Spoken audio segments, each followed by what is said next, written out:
Com o espantoso número de 2 milhões de iniciais distribuídas nas juntas de conciliação de julgamento do país, o Brasil carrega a reputação de possuir uma justiça muito morosa, em consequência da proporção de ações existentes por trabalhador registrado, atualmente em 1,12, fazendo com que a duração média de um processo seja de 7 anos.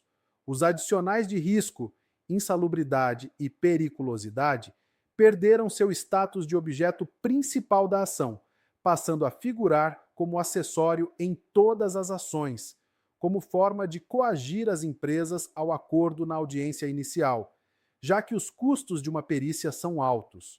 Por outro lado, o reclamante está muito à vontade para requerer quaisquer adicionais, devidos ou não, já que a aplicação da pena de pagamento dos honorários periciais do perito, em caso de insucesso no processo, é fictícia.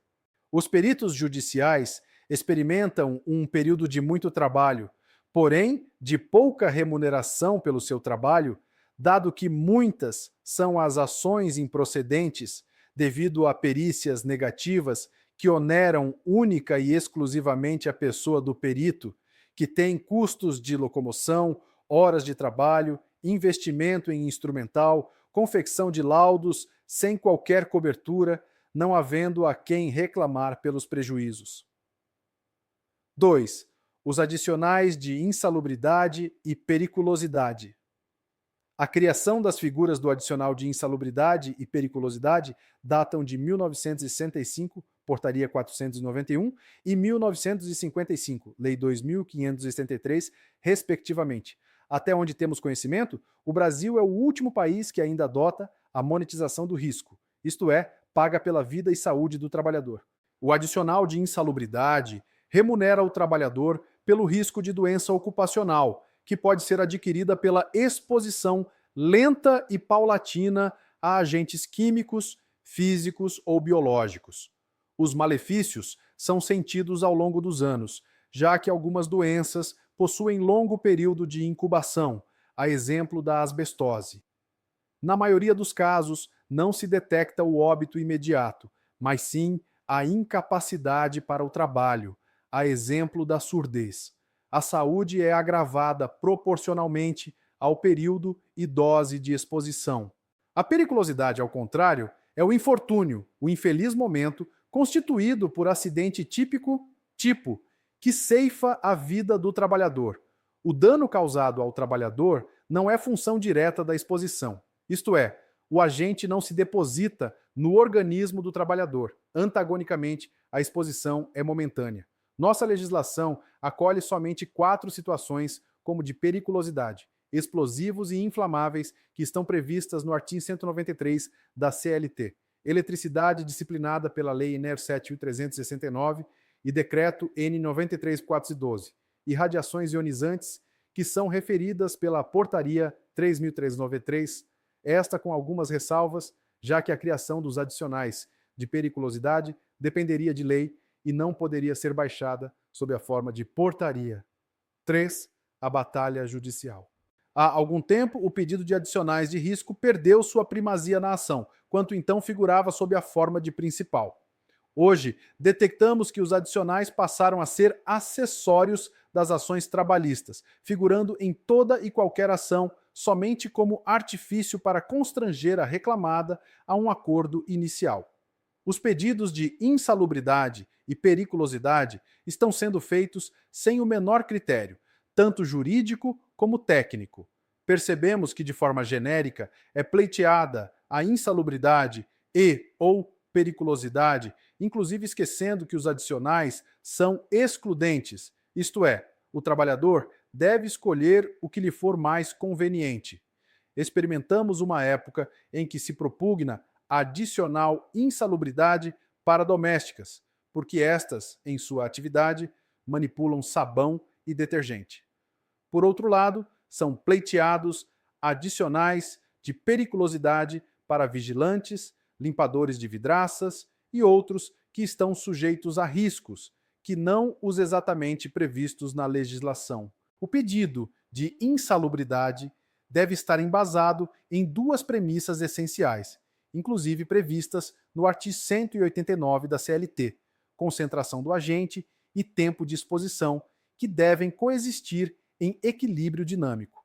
Grandes concentrações de agentes com infinitésimo tempo de exposição, via de regra, não gera insalubridade. Da mesma forma, diminutas concentrações aliadas a grandes períodos de exposição também são incapazes de caracterizar a insalubridade. O causídico deve estar atento ao pleito que faz, mediante análise da atividade do trabalhador, que de imediato pode excluir o pedido, evitando-se assim a perícia negativa, o atraso no trâmite processual e, principalmente, o insucesso por uma ação inepta. 4. A legislação de segurança e medicina do trabalho. Passados 20 anos, a legislação em matéria de insalubridade e periculosidade pouco evoluiu. Somente poucos agentes tiveram seus limites de tolerância revistos e atualizados. Falta vontade política para corrigir tais defasagens, especialmente nas questões judiciais, onde o uso de legislação internacional é altamente controvertido. O conhecimento da epidemiologia e toxicologia trouxe valiosas contribuições, modificando sensivelmente alguns limites de tolerância para maior ou para menor. Conforme Vendrame, 1997-1321, alguns agentes químicos apresentam diferenças de mais de 100% quando comparados com os limites atuais da ACGIH, corrigidos para uma jornada de 44 horas de trabalho semanal, conforme tabela a seguir. Agentes químicos, limites do anexo. Bunda 11 da NR15, até 48 horas semana. Limites da ACGIA corrigidos para 44 horas semanais. De ppm, mgm3, PM, mgm3, ácido cianídrico, 8, 9, 8,8, 18,5, acrilonitrila, 16, 35, 1,8, 3,8, álcool furfurílico, 4, 15,5, 8,8, 35,2, brometo de etila, 156, 695, 4,4, 694, 1,3 butadieno, 780, 1,720, 1,8, 3,9, cloreto de etila, 780, 2030, 88,0, 232,3, cloreto de vinila, 156, 398, 4,4, 11,4, 1 cloro, 1 nitropropano, 16, 78, 1,8, 8,8, 1,1 dimetil hidrazina, 0,4, 0,8, 0088, 0,0220, óxido de etileno, 39, 70, 0,9, 1,6. Compartilhamos do consenso de que os limites de tolerância não são fronteiras entre a exposição segura e perigosa. No entanto, à luz da ciência, tais valores nos trazem, ao menos, uma magnitude de segurança. A migração da caracterização qualitativa para a quantitativa foi um enorme avanço, sendo interessante, novamente, citar as palavras do Dr. Diogo Pupo Nogueira, 1984-44.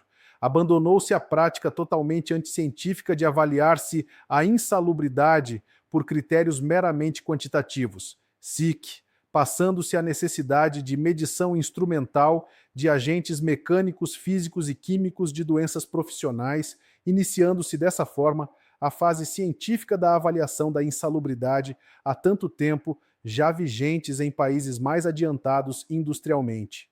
Porém, divergindo das opiniões e ainda mostrando uma preocupação diferente, Rebouças et al., 1989-81, afirmam que cabe ao movimento sindical ter como preocupação básica a luta pela saúde do trabalho, lutar pelo restabelecimento da identificação qualitativa de insalubridade.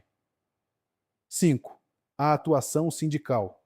Percebemos que o movimento sindical, ainda como forma de ampliar a renda do trabalhador, faz questão da inclusão em pauta de negociação do adicional de insalubridade ou periculosidade. Nas célebres palavras de Oliveira, 1996, Boom 113, a luta, na realidade, tem sido para o direito ao adicional e não o direito à saúde. O adicional que foi instituído como sanção lamentavelmente tornou-se o preceito. Aliás, não se dissocia a negociação dos pedidos de adicionais. Prova disso são as palavras do ilustre Amaury Máscaro Nascimento, 1998, 124. A negociação visa suprir a insuficiência do contrato individual de trabalho, não sendo essa, no entanto, a sua única finalidade, e cumpre uma principal função: a criação de normas serão aplicadas às relações individuais de trabalho desenvolvidas no âmbito da sua esfera de aplicação, notadamente ajustes de natureza salarial no sentido amplo, abrangendo não apenas o salário base, mas todos os complementos salariais, como adicionais de horas extraordinárias, de trabalho noturno, de trabalho em ambiente com insalubridade e periculosidade.